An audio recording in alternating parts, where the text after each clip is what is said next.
Athens کے معبد خانے پہ جو انسانیت کو سب سے بڑا پیغام لکھا تھا، مولانا اصلاحی نے اپنی تفسیر میں بھی اس کو جا بجا لکھا ہے کہ اے انسان اپنے آپ کو پہچان۔ تو علمی لوگوں کو بھی اپنے آپ کو پہچاننا چاہیے کہ ہم لوگ کہاں کھڑے ہیں، یعنی بلا استعداد اگر آپ مجتہد بن جائیں۔ بڑا مشہور واقعہ ہے، مجھے کبھی سمجھ میں نہیں آتا تھا کہ مولانا تھانوی کے پاس ایک صاحب آئے اور دور طالب علمی میں جب ہمیں اپنی فکر اور اپنے بزرگوں سے اختلاف کا بخار چڑھا تو اس وقت ہر چیز میں چونکہ تنقید اور نقد ہوتا تھا، تو میں نے کہا کہ کتنی فضول بات کی ہے مولانا تھانوی نے، ان کو تو بیٹھ کے استدلال سمجھانا چاہیے تھا، غامدی صاحب تو پوری بات سمجھاتے ہیں۔ ایک بندہ ان کے پاس آیا، مولانا اشرف علی تھانوی، نفسیات انسانی کے طبیب حاذق، ہمارے عہد کا ایک بہت بڑا نام۔ ایک بندہ آیا، اس نے دین کا مسئلہ پوچھا ان سے، تو انہوں نے جواب دیا، تو اس نے کہا دلیل کیا ہے اس کی؟ تو مولانا نے فرمایا بھائی مقلد ہو یا مجتہد، اگر مقلد ہو تو بات سنو اور جاؤ، اور مجتہد تو سوال نہ کرو، خود غور و فکر کر لو جا کے۔ تو بظاہر تو یہ بات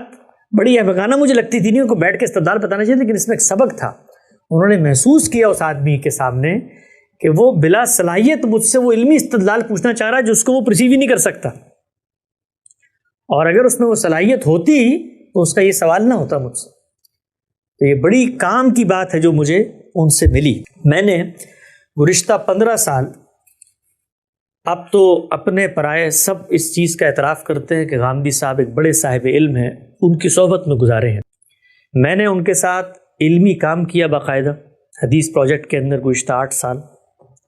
پچھلے 3-4 سال سے تقریباً کوئی 1500 گھنٹے کے قریب گفتگویں کی ہیں، سیریز کی ہے ان کے اپنے استدلال کو جاننے کے لیے، جو آج سے 25-30 سال پہلے ڈیولپ ہو کے سامنے آ چکا تھا،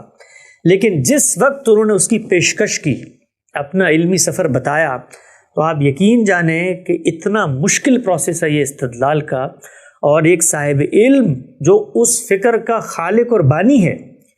اور اس فکر کو پبلک میں پریزنٹ کرتے ہوئے 20 سال گزر چکے ہیں، وہ پھر جب غور کرنے کی جگہ پر آتا ہے تو علم اس کا دامن پکڑ لیتا ہے، اور نئی مشکلات ہیں جو اس کے سامنے آ جاتی ہیں۔ یہ اس کا سفر اور اس کا امتحان ہوتا ہے۔ میں نے اسی اسٹیج پر بیٹھ کر یہ دیکھا کہ وہ بات جو غامدی صاحب 20-25 سال سے بہت سہولت سے بیان کرتے تھے، جس وقت استدلال کو پیش کرنے کا موقع آیا تو ان کو اندازہ ہوا کہ اس استدلال سے جو نتیجہ میں نے برآمد کیا وہ بالکل غلط تھا۔ تو استدلال ایک اتنا مشکل پروسیس ہے، یہ بالکل ایسے ہی ہے کہ جیسے میں یہ تو جانتا ہوں کہ بھائی فلاں دوائی آپ نے کھا لی تو اس کے یہ اثرات پیدا ہو جائیں گے،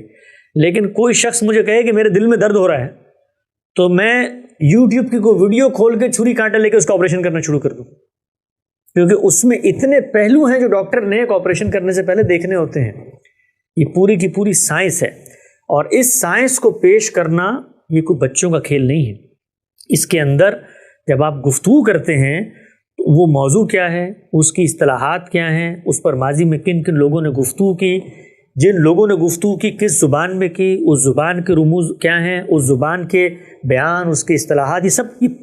پوری ایک سائنس ہے۔ اس کو جاننے میں 25-30-40 سال کا سفر لگتا ہے۔